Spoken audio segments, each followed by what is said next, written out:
Endopira Academy. Estude sem limites.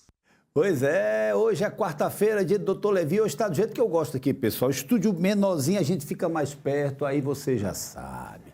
Aí vem o calor humano, né, doutor Levi, que é diferente. Eu posso pegar dele aqui, coisa boa. Tudo bom, doutor? Boa tarde. Boa tarde, Miguel. Boa tarde, Hildo. Boa tarde a todos os telespectadores. Hoje, o nosso tema é sobre cirurgia plástica no cenário atual.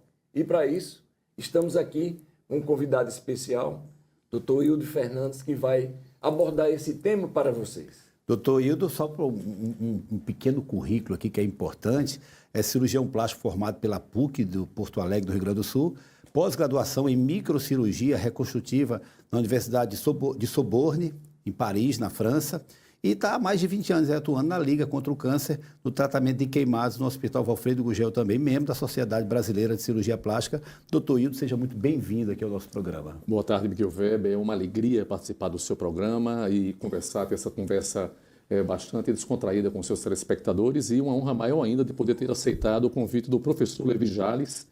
Eu tenho certeza que você sabe, mas talvez a sua audiência não saiba, nós temos aqui uma das maiores referências do país em medicina da dor e um grande fomentador também da extensão do ensino médico no nosso estado. Eu sou privilegiado de estar aqui toda quarta-feira com ele, bebendo dessa fonte aqui. É um expoente. Mas, doutor Hildo, a gente fala sobre cirurgia plástica e é tão importante porque vai de A a Z, tem um leque muito grande. É claro que a gente vai falar sobre reconstrução, sobre a questão, mas tem um ponto muito importante para se colar, que é a questão da autoestima. Eu sempre digo que a gente não vai a lugar nenhum se a gente se olha e não gosta daquilo que está se vendo. Como é que é lidar com esse processo, principalmente com a expectativa de quem quer fazer uma plástica e achar que vai resolver todos os seus problemas? Realmente é uma responsabilidade muito grande que nós temos, tentar capturar a percepção do paciente sobre a sua própria autoimagem. Na verdade, então, nem sempre é fácil você entender quais são as expectativas do paciente e, sobretudo, se essas expectativas são realistas. O mais importante é nós entendermos e sermos bastante honestos com o paciente nesse aspecto pré-operatório, para que não haja uma desilusão futura. Então, nós temos que entender e explicar ao paciente as limitações e, é claro, o bom candidato é aquele paciente que tem expectativas realistas em relação à cirurgia e que está ao alcance do cirurgião plástico atendê-las. Um paciente que tem aqui algumas alterações, inclusive de ordem psiquiátrica, chamado como a dismorfofobia corporal, ou seja, ele tem uma alteração da percepção da autoimagem. Isso é muito ruim e o cirurgião plástico não atende e não consegue responder a essa demanda. Aí tem que ir para a questão da psicologia, o tratamento, para que o paciente possa entender melhor e se aceitar. A aceitação é o mais importante. E quando a cirurgia plástica tem as ferramentas para melhorar essa aceitação, por que não utilizá-la? Em contrapartida, tem a questão da cirurgia plástica reparadora, que essa devolve, entre aspas, a vida à pessoa novamente, né, doutor? A cirurgia reparadora é um termo bastante genérico e que foi cunhado para tentar diferenciar a cirurgia plástica reparadora da estética. Na verdade, a gente não gosta muito desse tema, desse termo, porque cirurgia plástica é cirurgia plástica sensu lato, uma percepção mais expansiva da expressão. Porque toda cirurgia plástica é ao mesmo tempo estética e funcional e reconstrutiva. Não há sentido você fazer uma cirurgia que também não tente preservar e não cuide para a manutenção da função daquele órgão ou daquele segmento corporal. Ou seja, ela repara de qualquer jeito. Exatamente. Inclusive plástica, né? Vem de plastikos, do grego, que significa forma. A forma. Então nós temos que devolver a forma. Seja por um aspecto meramente estético, mas sobretudo funcional, a cirurgia plástica está aí para isso. O senhor falou sobre distúrbio da autoimagem e a gente está falando sobre essa questão. Hoje nós temos um advento e aí eu queria saber como vocês lidam com isso, que é rede social e seus padrões de beleza. Né? A pessoa olha ali, chega para cá, ô doutor, fala o seguinte, eu quero ficar igual fulana de tal. E aí? Como é que é trabalhar essa percepção das pessoas, principalmente quando existe tanta influência de fora? Isso é muito complicado. Quando o paciente já vem para nós, inclusive com modelos pré-estabelecidos de beleza, muitas vezes com fotos ou então com prints do Instagram, olha, eu quero ficar igual essa influencer. Nós temos que entender, por isso que a gente costuma sempre dizer, e muito já virou quase um clichê, o importante é você ter a sua melhor versão. É isso que a cirurgia plástica pode contribuir. Nós não temos o poder de transformar as pessoas numa outra pessoa. Isso nem é adequado. Uma das principais causas, inclusive, de problemas, graves problemas psiquiátricos é o paciente não se reconhecer após uma cirurgia plástica. Ele entra numa paranoia e muitas vezes isso leva até o autoextermínio, até suicídio por conta disso.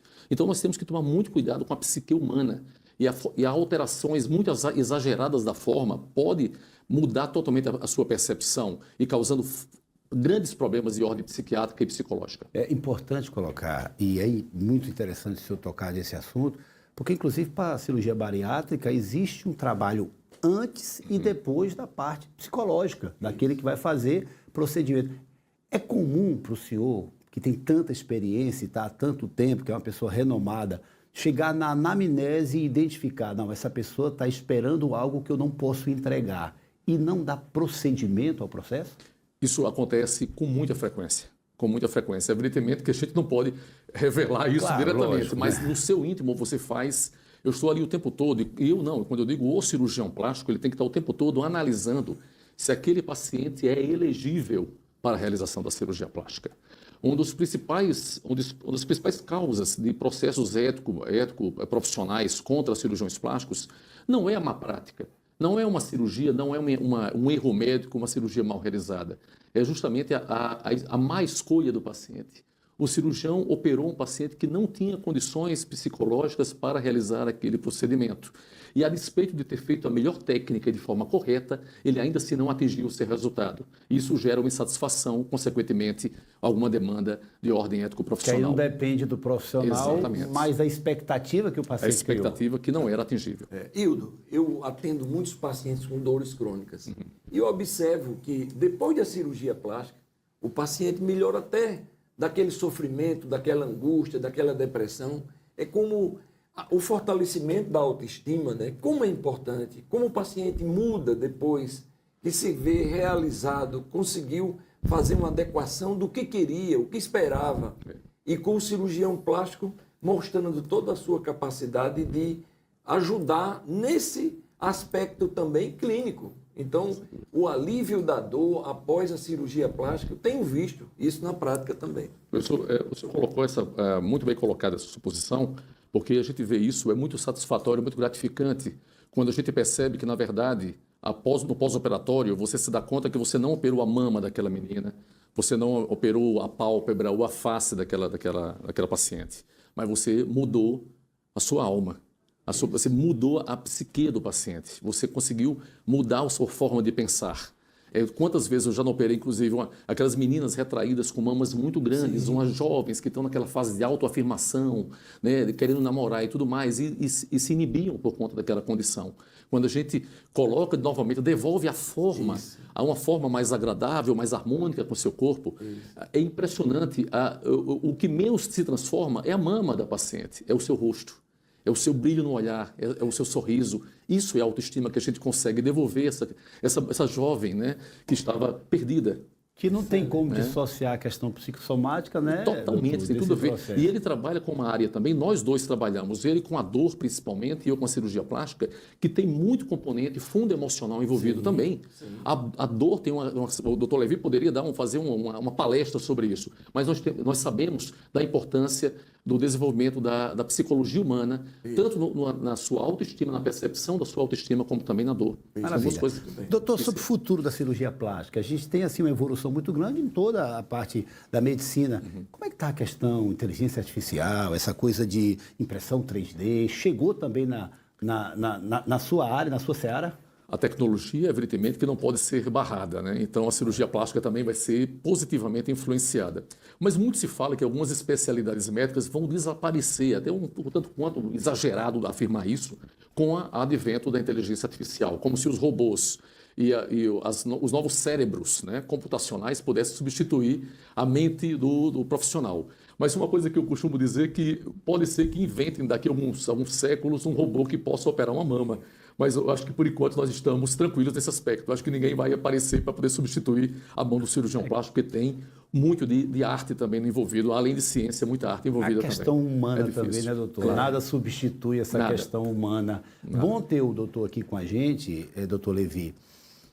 e entender que isso é um assunto muito amplo para a gente ter outras, debruçar e talvez ser mais específico algumas questões. Ele falou sobre mama, sobre essa questão da autoestima, a gente poder trazê-la aqui no momento para sugar também da capacidade que ele tem. Né? Com certeza.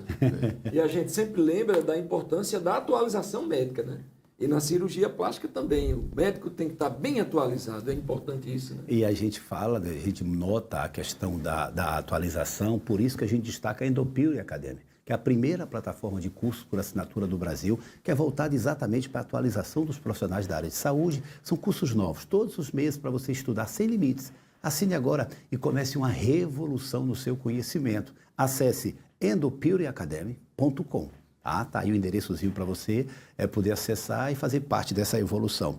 Mas deixa eu agradecer a participação do Dr. Levi e mais uma vez um convidado especial aqui com a gente, né, doutor? Que bom. E que volte sempre, né? Doutor Hildo aqui, brilhante como sempre, fazendo uma apresentação magnífica. Doutor Hildo, mais uma vez, muito obrigado pela sua vinda aqui ao nosso Eu programa. reitero os meus agradecimentos. Uma boa tarde a todos do Band RN. Maravilha, obrigado. Pessoal. Doutor Levi, quarta-feira, está aqui comigo novamente. Talvez não Se nessa Deus proximidade, tá? Mas, enfim, intervalo comercial rapidinho, a gente volta já já.